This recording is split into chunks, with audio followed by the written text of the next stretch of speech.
nyo kalimutan mag-subscribe at mag-like and share. Notification bell na lang.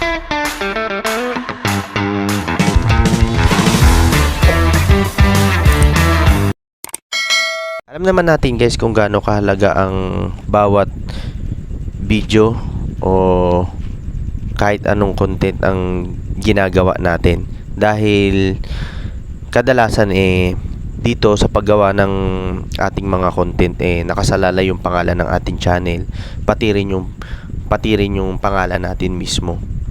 So sa paggawa niyan, minsan hindi lang minsan, dapat nagdodoble ingat tayo, lalo na kung ang mga nagiging content natin o ang ibang nagiging content ng ibang content creator, hindi lang ako, hindi lang tayo, nakakagawa tayo sa pampubliko.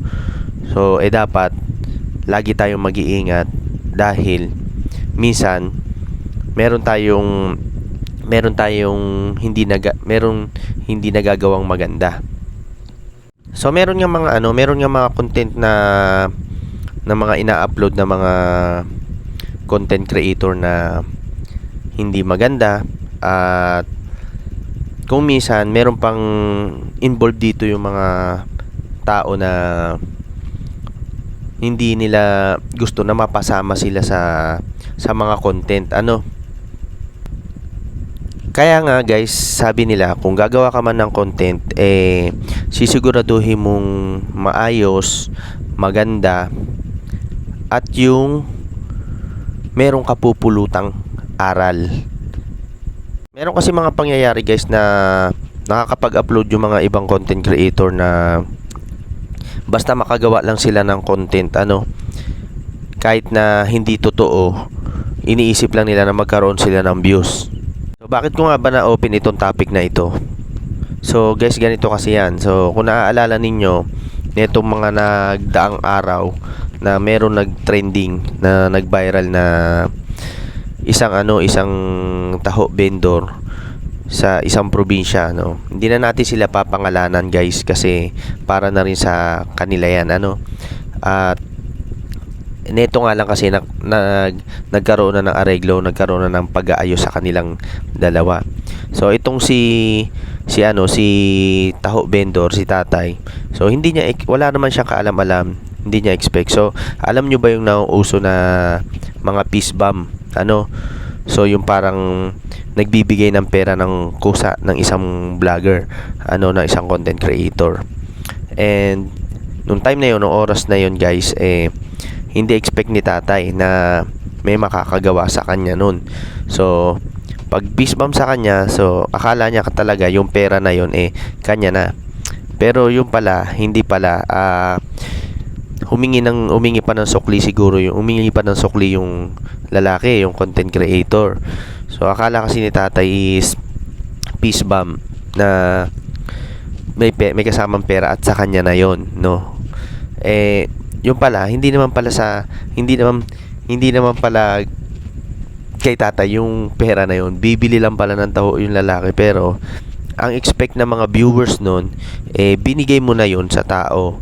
So bakit mo pa kukunan o ibibili mo lang pala ng taho yon, tapos hihingian mo pa ng sukli? So naging iba yung na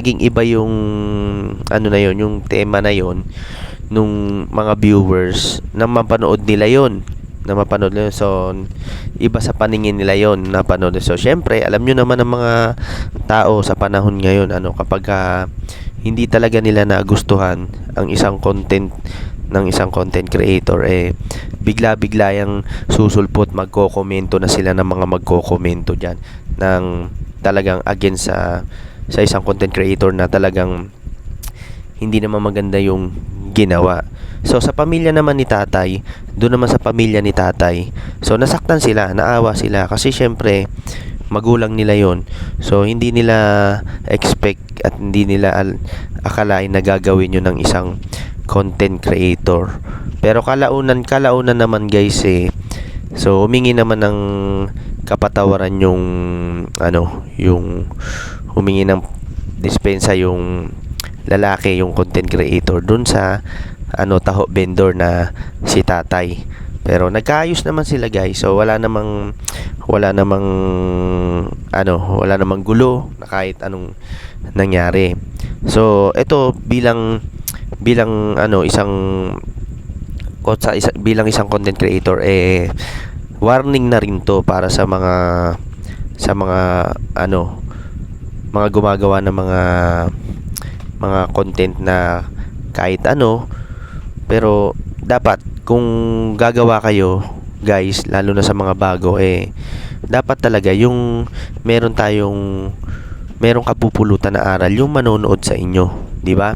Hindi yung basta-basta na lang maggagawa ng content na makakasakit ng damdamin ng tao. So sa sa lagay ko naman guys, so dito naman sa YT, sa YouTube, wala pa naman akong nakikitang gano'n, no? So napanood ko yun sa kabilang sa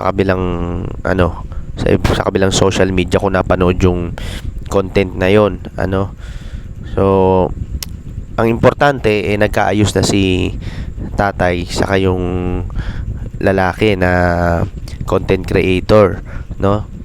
So pinalabas lang daw na yung pangyayari na yon, prank lang daw, pero hindi nga natuwa yung mga